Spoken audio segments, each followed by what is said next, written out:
10 ఏళ్లల్లా party మారుడంటే గులాబీ కండువ కప్పుకునుడేనబ్బా. బంగారు తెలంగాణ కోసమని ఒగలు, నియోజకవర్గం డెవలప్మెంట్ అని ఒగలు, కార్యకర్తలు ఒమ్మంటుండ్రని, గెలిచిన పార్టీలో ఇలువలేదని, అభివృద్ధితోటి నడుస్తాని టీడీపీ భవన్లకెళ్ళి గాంధీ భవన్లకెళ్ళి ఉరుకుడు నిమ్మలంగా అంబాసిడర్ కార్ల ఊకునుడు. అచ్చినోళ్లకు ఏది అడిగినా కాదు లేదు అనుకుంటా పనులు చేసిండట, ఫాయిదా చేసిండట కేసీఆర్ సార్ సుత. కేసులు లేవు, కోర్టులు లేవు, గంత ముద్దుగా జంపింగ్ జపాంగ్ల రాజకీయం నడిపించి ఇప్పుడేమో గిట్లనుడే సూపర్ పో. ఉప ఎన్నికలు వస్తాయి. గులాబీ పార్టీ వాళ్ళు అంతా గుత్తకు ఈ మాటను. 10 మంది జంపింగ్ ఎమ్మెల్యేల కేసు 3 నెలల్లో తేల్చేయాలని దేశం పెద్ద కోర్టు స్పీకర్ సార్ ఆర్డర్ వేసింది కదా. ఇక అందరినీ 10 లెక్కలు తీసేస్తారు, పక్కా ఎలక్షన్లు వస్తాయని ఆశతోటి ఉన్నారు కారోళ్ళు. 10 నియోజకవర్గాలలో మనోళ్ళంతా ఎలక్షన్ ప్రచారానికి తయారు కావాలని అవాజ్ కూడా ఇచ్చినట్టు వర్కింగ్ ప్రెసిడెంట్ రామన్. ఉప ఎన్నికలు ఎలా వస్తాయో సమాధానం వారి తీర్పు ద్వారా లభించింది. ఈరోజు ఉప ఎన్నికలు నిర్ణయించేది కేటీఆర్ కాదు, ఆ స్పీకర్ గారు 3 మాసాల లోపు తీసుకునే నిర్ణయానికి మేము కట్టుబడి ఉంటాం. అయితే స్పీకర్ నిర్ణయం తీసుకోవాలని చెప్పింది వాజీవే గాని 10 మందిని మాజీలు చేయాలనో అట్లనే పదవులు ఉంచుమనో చెప్పలే.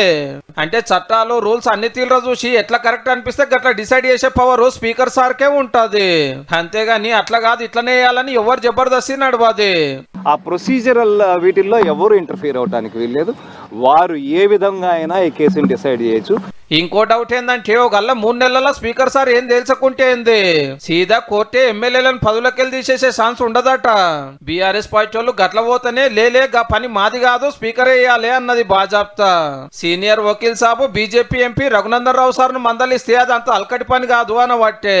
3 నెలల తర్వాత స్పీకర్ గారు నిర్ణయం తీసుకోక ఎమ్మెల్యేలు మళ్ళీ సమయం కావాలని మళ్ళీ కోర్టుకు పోతే then again the episode comes to the first.